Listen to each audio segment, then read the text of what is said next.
O avanço acelerado da inteligência artificial no ambiente de trabalho mudou não só a forma como produzimos, mas também como nos relacionamos com o próprio ato de trabalhar. E assim nos questionamos: a inteligência artificial está aliviando ou está intensificando o sofrimento psíquico? De fato, ela é uma ameaça ou ela é uma promessa?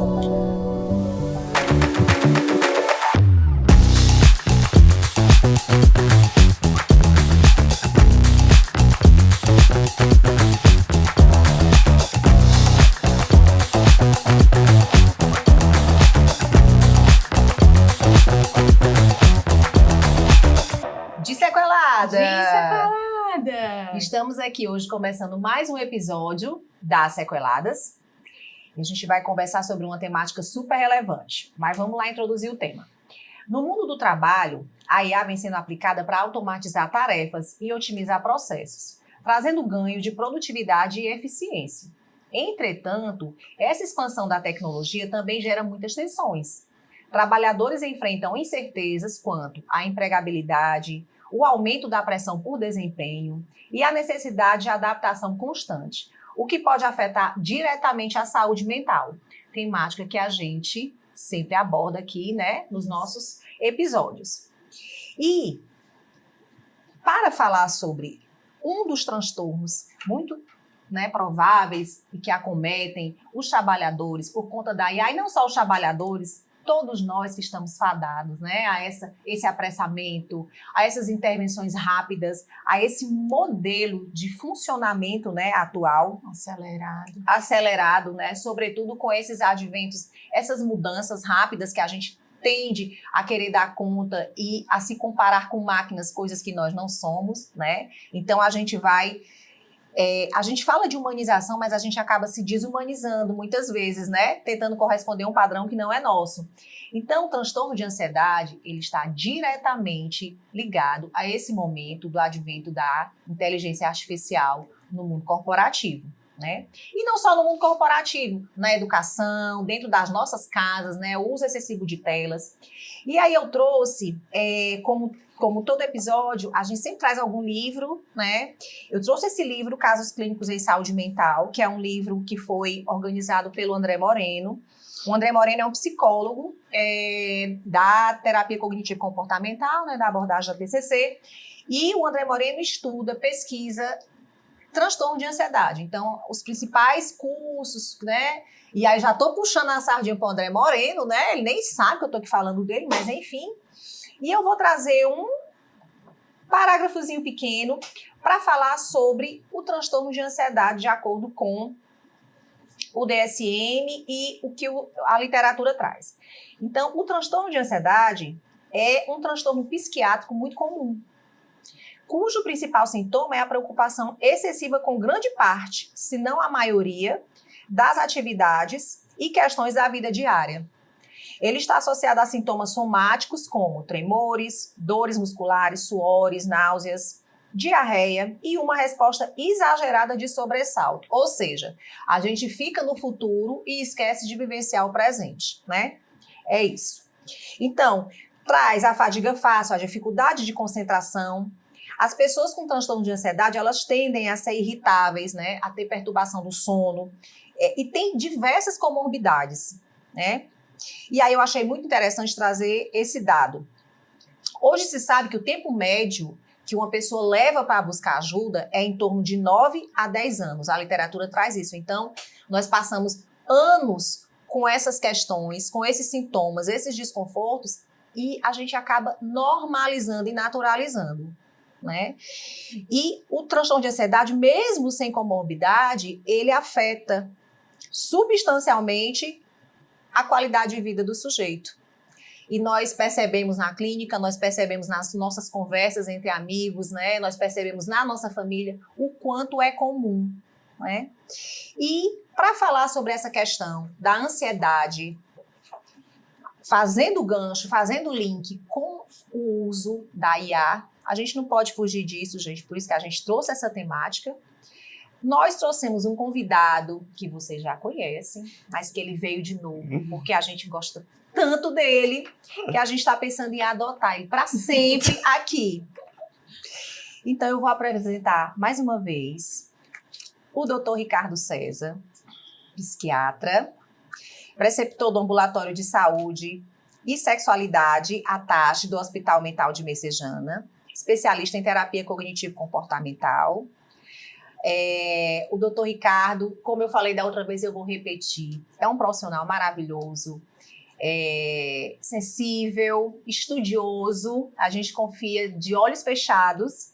E como da outra vez que ele veio, ele prometeu que ele voltaria, nós trouxemos ele mais uma vez. E é com muito prazer e com muita honra que temos você aqui para falar sobre essa temática. Eu quero agradecer o convite, né? E é um prazer estar com vocês. Eu acho que tem uma química aqui. E eu acho que a gente vai ter hoje, digamos assim, uma navegação muito interessante com o GPS. Por que eu digo isso? Porque a gente vai falar de um tema que é muito vasto. E a gente poderia cruzar o oceano inteiro, mas a gente vai eleger aqui alguns tópicos pelos quais a gente vai passar, né? Sim. E aí, eu queria só tocar no ponto que eu vou tentar trazer na minha fala algo que é científico, porque eu acho que vale a pena a gente falar sobre o corpo, mas eu vou trazer também algo que é relacionado a estratégias práticas de enfrentamento de ansiedade. Perfeito. Sim. Tá? Antes da gente começar, eu queria só trazer, Leila trouxe os dados e as informações, né, epidemiológicas, e eu queria trazer um dado poético de uma frase que me atravessou. Que atravessa. Mas que me fez pensar, quando a gente fala de ansiedade, que diz assim: a ansiedade, ela não traz o problema que está no futuro, mas ela rouba a nossa paz do presente.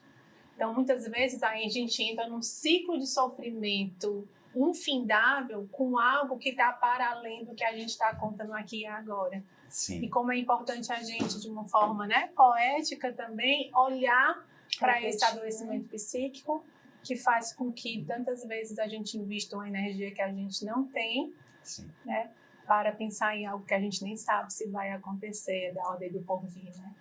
Grace, eu acho muito bacana você trazer isso de falar de presente e de futuro e dessa conexão com a poesia, porque eu acho que a gente precisaria, como nosso ponto de partida, falar um pouco como é que o nosso cérebro ele funciona em relação a um modus operandi, né?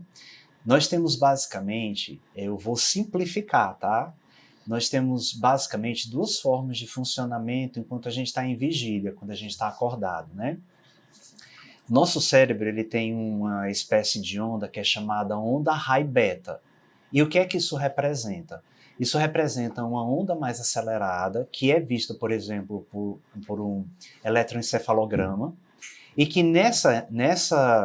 digamos, nesse modo, né, como se fosse uma estação de rádio, a gente consegue enfrentar a vida. Então a gente tem uma vigilância e a gente precisa, por exemplo, resolver uma questão do trabalho, ligar para alguém, escrever um documento, dirigir, fazer uma apresentação em público. Então esse modo ele é um modo de sobrevivência, né? Então todos nós temos isso. Agora vocês imaginem uma pessoa que ela fica em high beta manhã, tarde, noite e madrugada.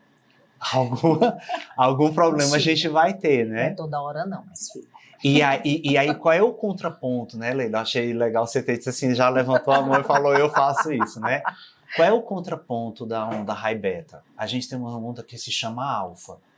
E essa onda alfa é, por exemplo, a gente faz atividade física, seja dançar, andar de bicicleta, ir para academia, esteira, elíptico, a gente entra em alfa. Então tem um desacelerar.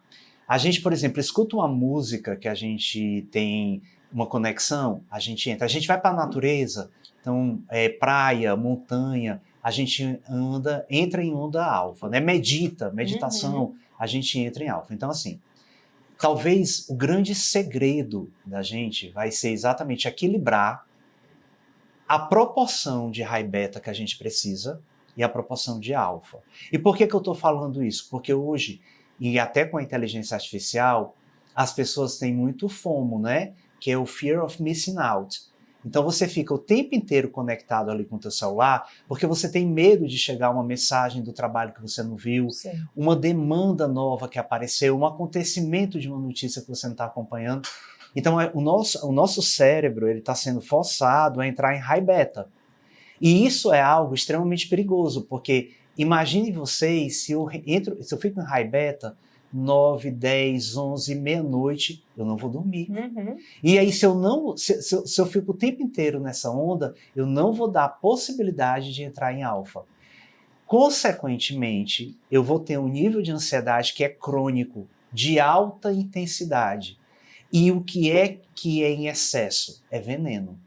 Então, a ansiedade, que teoricamente seria um mecanismo adaptativo, para enfrentamento do nosso dia a dia, para que a gente tenha uma produtividade, uma excelência no nosso trabalho, ela vai se transformar em quê? Ela vai se transformar em altos níveis de cortisol, altos níveis de adrenalina, e a gente vai ter uma conexão biológica para a gente ficar o tempo inteiro em hipervigilância.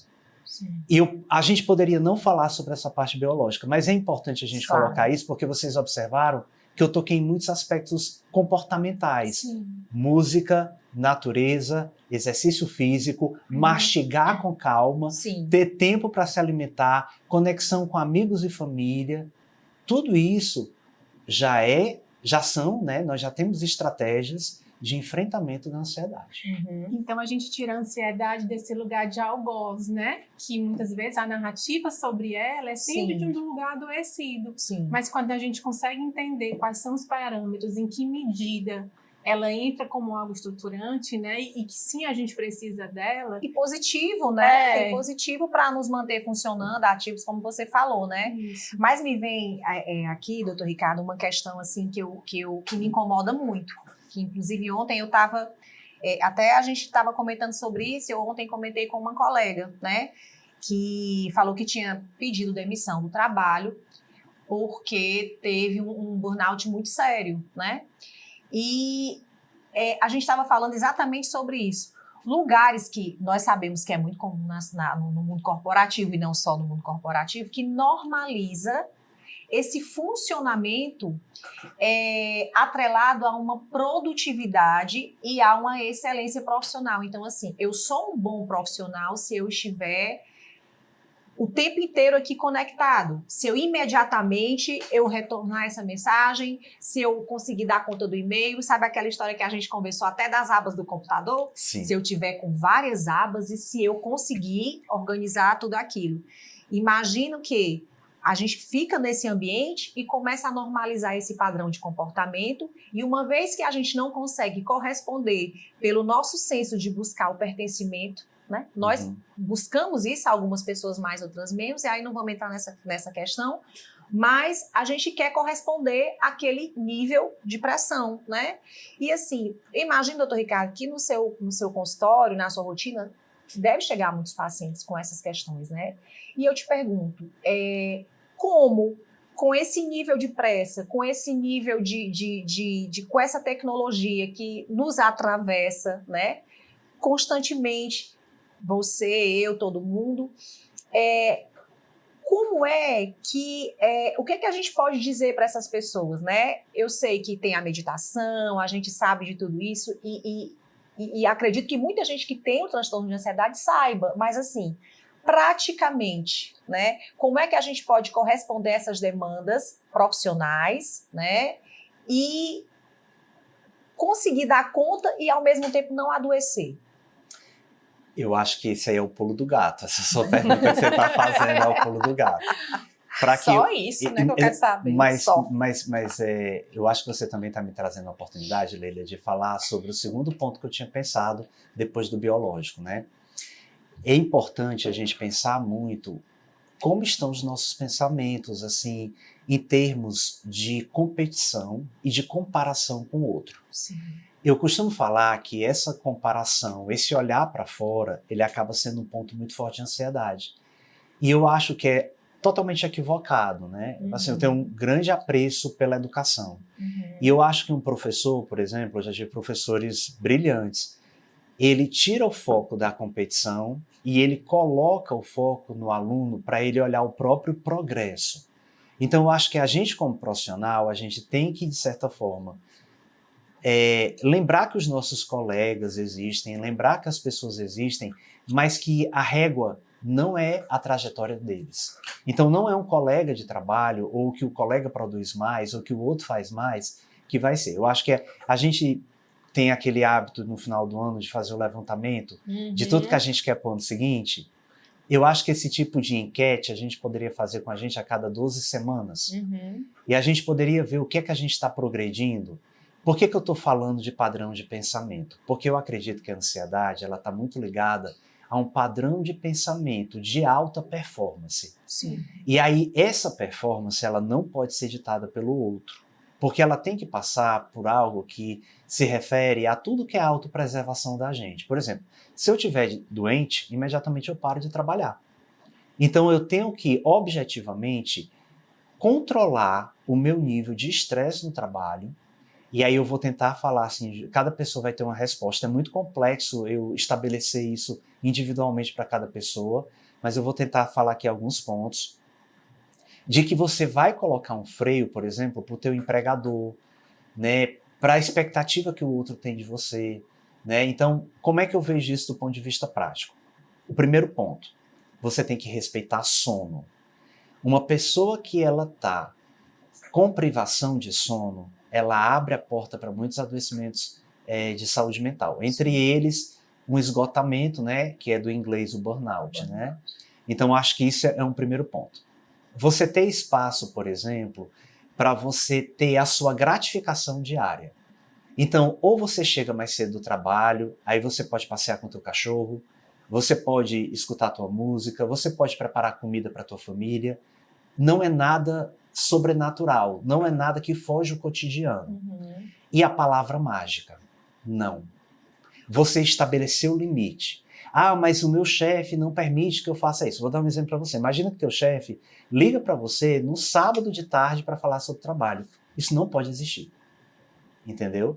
Então, assim, se guardadas as proporções, né, porque a gente sabe como é difícil conseguir um trabalho, se esse trabalho está te fazendo adoecer, você tem que parar e dizer, eu vou ficar mais 6 meses nesse trabalho e vou procurar outro. Porque isso daí já está sinalizando para você que você não pode. E por que eu estou falando disso? Porque a gente tem muito estigma com medicação. Sim.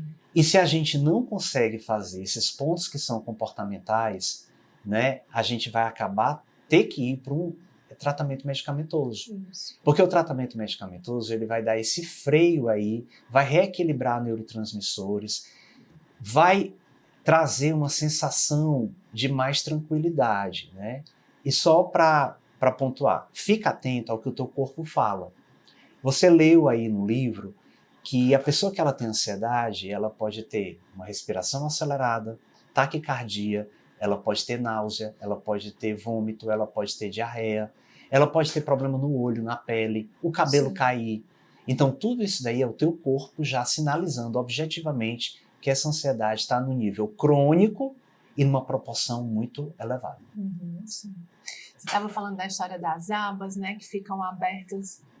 Vou tentar fazer uma conexão, que fica abertas, né, no nosso cérebro. Eu estava lendo um artigo de uma neuropsicóloga, ela dizendo que cada vez que você muda, não é nem sobre fechar todas as abas, mas cada vez que você muda de uma aba para outra, é como se você exigisse que seu cérebro recomeçasse. Exigisse que seu cérebro recomeçasse de novo, again and again and again, e isso traz um cenário ansiogênico, quando a gente pensa no trabalho, né, nos espaços de trabalho, é muito adoecedor. Ao mesmo tempo, imagina que tem alguns espaços onde o sarrafo de exigência, de produtividade, né, de você tá sempre, a narrativa do sempre melhor, você tem sempre que, por mais que o foco seja seu, né, que é um processo de amadurecimento, de crescimento seu, mas também tem, se você não melhorar, a equipe não vai junto, né, essa cobrança, que é uma cobrança social, coletiva, mas que se reverbera numa autocobrança. Tudo isso vai fazendo com que o nosso olhar e o nosso existir e o nosso sentir, a gente está falando do espaço de corporação, né, costurado pelo avanço da IA, que isso nos desorganize, que isso nos desregule. Mas nem sempre a gente vai poder ter a oportunidade de dizer, não, eu vou dar um tempo de 6 meses e vou sair, vou procurar um outro espaço de trabalho, né? Quando você leu aquele dado, que às vezes as pessoas levam de 9 a 10 anos até dar o primeiro passo para olhar, né? Ter uma estratégia de autocuidado, muitas vezes a pessoa nem sabe que está adoecida. Mas quando ela vai também, ela vai para onde? Como é que eu começo? O que é que eu faço? Então, trazendo para a concretude mesmo das ações que sejam pessoais, né, ou que sejam também do coletivo, quando a gente não tem a chance de dizer, eu entendo que isso aqui é adoecido para mim, esse espaço, mas eu não tenho como sair. Sim. Né? Como é que, trazendo tudo isso que o senhor já colocou, né, como é as minhas estratégias de ter um trabalho de reancorar corpo, né, de ir para terapia, enfim. Porque não é só sobre a gente, é também no lugar que a gente está inserido, que tantas vezes é tão adoecedor. Grace, eu queria te fazer uma pergunta. Você tem ideia quais são as profissões que têm mais afastamento de trabalho por causa do esgotamento, né, que é o burnout? Ou seja, uma ansiedade exacerbada que geralmente está acompanhada de um episódio depressivo? Vocês têm ideia quais são? O que é que vocês chutariam? Eu penso muito no cenário da saúde. Eu penso também. E eu acho que no cenário corporativo. Tá. A gente da educação. A gente faz, vocês estão indo na direção certa, a gente faz assim um levantamento, porque a gente precisa afastar os profissionais porque eles estão esgotados, né? Nós temos muitos professores, você falou educação, policiais, nós temos muitos policiais. Nós temos muitos bancários, porque bancário trabalha com meta, e aí ele é cobrado por vender produtos que às vezes não tem nada a ver, e a gente tem muitos profissionais de saúde. E assim, do mundo corporativo, eu não atendo muitas pessoas, mas eu imagino também que tem uma quantidade boa de pessoas que fazem isso. E por que eu estou falando das profissões? Porque são as profissões que lidam com o público e que lidam, às vezes, com demandas que são desumanas. Vou dar um exemplo para vocês. Imagine quando determinada pessoa de uma empresa, ela contrata um profissional que faz trabalho de 5. Não tem como essa pessoa não ficar sobrecarregada, né? E aí, obviamente, a gente tem que ter um lado prático da vida. Eu não vou dizer, não é papel da gente terapeuta, fulano, deixe seu trabalho, não é isso. Sim. A gente coloca em perspectiva, assim, quanto tempo você pode ir para outro lugar? E aí, o tema que vocês escolheram, né, que eu acho muito pertinente, quando a profissão ela pode ser exercida por uma máquina, né? Então, eu me lembro de um congresso que a gente teve há mais ou menos uns 10 anos, a gente teve uma palestra muito interessante das profissões que iriam desaparecer no futuro. A gente vai falar sobre isso agora. E aí eu acho isso genial, porque eu estou vendo o que aconteceu há 10 anos se caracterizar agora. Eu vou lembrar aqui o que a gente escutou naquela época. Taxista era uma profissão que ia desaparecer, hoje a gente tem os aplicativos, né? Sim. Uma outra profissão, tudo aquilo que tivesse vínculo com o computador, e daí um questionamento, era uma interrogação há uma década que a gente tinha, se a radiologia ela iria desaparecer, porque a radiologia é feita por um médico especialista, mas que ela tem um padrão que pode ser feito por um computador, Sim. Marketing e contabilidade. Então foram algumas das questões que a gente viu hoje, a inteligência artificial sendo usada para tudo, né? E aí, para as pessoas que se sentem ameaçadas, uma coisa que eu digo, assim, que eu encorajo, principalmente quem é jovem, né? Tenta tocar uma coisa no teu trabalho que tem características humanas que a inteligência artificial não atinge. Sim. Aí eu pergunto para vocês, o que é característica humana que a inteligência artificial não alcança? As relações. A subjetividade. A subjetividade. Tem uma forma específica de criatividade. Por mais que a inteligência artificial faça uma música, ela não é a mesma música, por exemplo, que um ser humano faz. Então acaba que se você tiver alguns ingredientes que toquem em relação a isso, você vai ter, digamos, a inteligência artificial ela vai ser uma ferramenta. Só que eu acho que é muito difícil para mim responder essa pergunta de uma forma objetiva. Até porque tudo evolui de forma tão rápida que o que a gente fala agora, talvez daqui a uma semana, do ponto de vista de inteligência artificial, já foi reconfigurado. Isso. Né? Então, assim, tenta colocar algo que passe por esse contato humano. Né? Porque aí vai fazer uma diferença enorme, inclusive em relação a essa parte da ansiedade e da saúde mental. Sim. Eu estava aqui lembrando de uma matéria que saiu no Fantástico, que entre nós, estudantes da saúde mental, profissionais da saúde mental, a gente ficou muito assustado. E são as pessoas que utilizam a inteligência artificial como psicoterapeuta. Né? Acho que vocês tiveram acesso. O que é que você acha disso, Leila? Eu acho preocupante. Eu acho impossível. Eu vou dizer para você mas por quê. Mas muitos jovens, doutor Ricardo, fazendo esse uso. Pronto, mas né? eu vou dizer para você por que eu acho impossível. Imagina que eu recebo você para eu fazer a escolha de uma medicação. Na hora que eu vou escolher uma medicação para você, eu vejo o teu contexto familiar, a tua personalidade, a tua história de vida, os teus mecanismos de defesa. Eu consigo ver mais ou menos o teu histórico médico. Imagine se eu estivesse fazendo uma psicoterapia. Eu conseguiria costurar, fazer um tecido de toda essa história de vida de uma forma ampla. Então, assim, a inteligência artificial, ela pode até pegar todos os dados e ela pode até tentar fazer, mas ela vai ter uma dificuldade de contextualizar humanamente a melhor abordagem para você. Com certeza. E aí eu estou colocando para você, porque eu acho a sua pergunta super pertinente. Se eu precisar de um determinado profissional, eu vou procurar a pessoa. Me irrita às vezes, por exemplo, uma coisa simples, que é o caixa de supermercado. Eu tenho que passar pela máquina. E aí você imagina uma psicoterapia que é algo altamente... É você tocar a alma do outro. Vou repetir. É você tocar a alma do outro.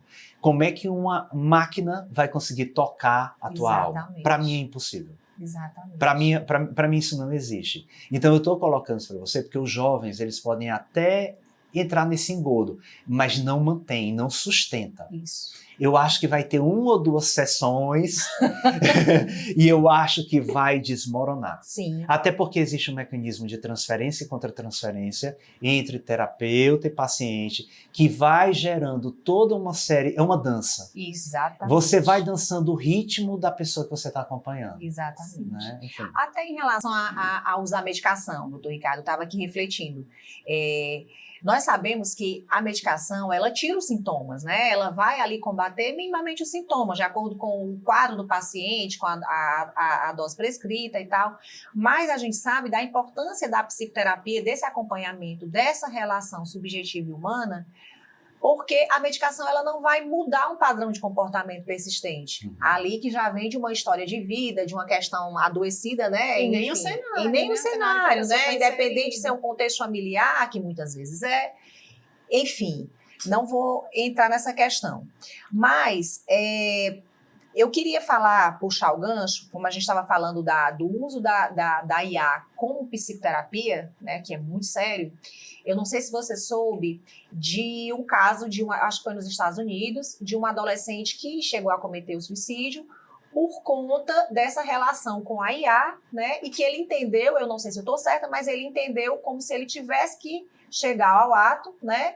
Por conta disso. Então, assim, a gente até trouxe essa temática, essa discussão para a temática, um debate na faculdade, porque quão pode ser prejudicial, né, para pessoas que já tendem a ter determinados transtornos, né, transtornos persecutórios, questões, né, mais voltadas à esquizofrenia também, de repente achar que está sendo perseguido e aí vai e confirma, né, aquela questão. Então, assim, não sei se você queria comentar ou se sabe dessa história. Por favor, comenta com a gente, elucida aí essa questão. Leila, tem um médico que eu acho que ele é espanhol, que é o Santiago Ramón y Cajal. Ele foi um dos precursores da neurociência e ele trouxe um conceito de neuroplasticidade cerebral sem citar o nome neuroplasticidade, né? Porque ele era do começo do século XX. Ele fala que nós somos escultores do nosso cérebro. E aí, por que eu estou falando da inteligência artificial e por que eu estou falando, você tocou nessa história do suicídio? Assim, as nossas relações e a qualidade das nossas relações, elas fazem com que o nosso cérebro tenha um nível de desenvolvimento e um nível de conexão de circuitos cerebrais que eles vão proteger a gente. Então, todas as habilidades sociais, eles não passam pela inteligência artificial, ele passa pelo contato humano. A empatia passa pelo contato humano, a capacidade de negociação passa pelo contato humano, a temperança passa pelo contato humano, a assertividade, você falar o que é desagradável e ser pontual e direto, passa pelo contato humano. Eu acho que a gente está falando de uma questão chamada solidão. Para mim é muito claro. Sim. Uma pessoa que ela se conecta com a inteligência artificial, como eu já tive de ver um vídeo em um congresso, era uma jovem de origem oriental que estava conversando com uma das inteligências artificiais, e ela fala desse jeito assim, mas você me ama? A inteligência respondia, né, com a voz que ela escolhia e tal. Gente, isso é um alerta para todos nós, inclusive na educação dos filhos e na educação das escolas, e também a gente que trabalha como neurocientista, como psiquiatra, psicólogo, todos os profissionais de saúde mental, da gente sempre estimular essa questão do desenvolvimento das habilidades sociais. Sim. Então, assim, na Inglaterra hoje a gente tem um Instituto da Solidão, não sei se vocês sabem disso. Não. Porque a própria cultura britânica já é uma cultura que as pessoas ficam mais retraídas. Nos Estados Unidos também é um lugar, uma vez foi feita uma pesquisa, quantos amigos a pessoa tinha nessa faixa mais ou menos entre 15, 23, 25 anos. A maioria respondia que não tinha nenhum amigo. Então a gente tem que estar atento a isso e a gente tem que estimular algumas características que para mim são mais importantes. Por exemplo, a cooperação é mais importante do que a competição. Então, para isso, a gente tem que ter uma questão humanística, filosófica, que muita gente é contra, acha que é inútil, mas que faz toda a diferença. Com certeza. Por isso, assim, é difícil para mim ver uma situação como essa e não perceber que a pessoa ela se distanciou muito do contato humano. Sim. Né? E a gente entra naquele lugar paradoxal, né? De tanta hiperconexão e ao mesmo tempo a gente está tão desconectado das relações que são reais. A gente está agora numa relação real aqui. Exato. Nós três aqui estamos Bom. numa relação real. Porque o nosso episódio vai alcançar as pessoas. Mas essa conexão que a gente está aqui tem uma química que está trazendo um bem-estar, Grace, para mim, muito provavelmente para você, para a Leila. Com E está certeza. fazendo a gente estabelecer na gente outras habilidades de comunicação, de empatia, de entender o lado do outro, né? Sim, plenamente. Não, eu tô aqui. Não tem os do Divertidamente, né? Os bichinhos. Então, o meu da alegria tá assim, ó. Pinotando. Não, mas a minha psicóloga já diz assim, Leila, tu é sempre alegrinha, né? Da Da ansiedade. A ansiedade também fica ali enlouquecida. É porque, Leila, você é uma pessoa que você faz vínculos, né?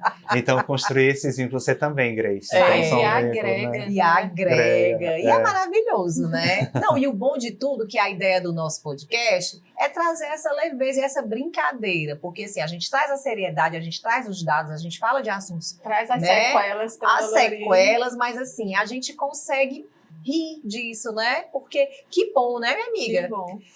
E aí, agora a gente vai para aquele quadro Ai, nos mas- encaminhando para o final. Ai, não. Aquele quadro que o Dr. Ricardo, mais uma vez, vai vender o peixe dele, vai deixar aquela mensagem, vai sugerir algum livro, algum filme, alguma música, seja o que for, de acordo com a temática. Então, Dr. Ricardo, o quadro... Na verdade, o quadro não, o podcast é todo seu.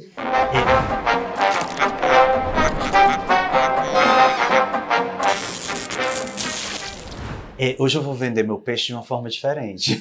Gente, ele é desses, viu? Gente, eu gosto muito, eu acho que eu aprendo muito com os meus pacientes, né? E eu gosto de falar uma coisa assim, eu gosto muito de dar alta no consultório. É verdade, ele gosta, a gente que não quer. Porque quando o paciente está mais estável, eu falo assim, você está preparado para a gente tirar a medicação e eu fazer Não. sua alta?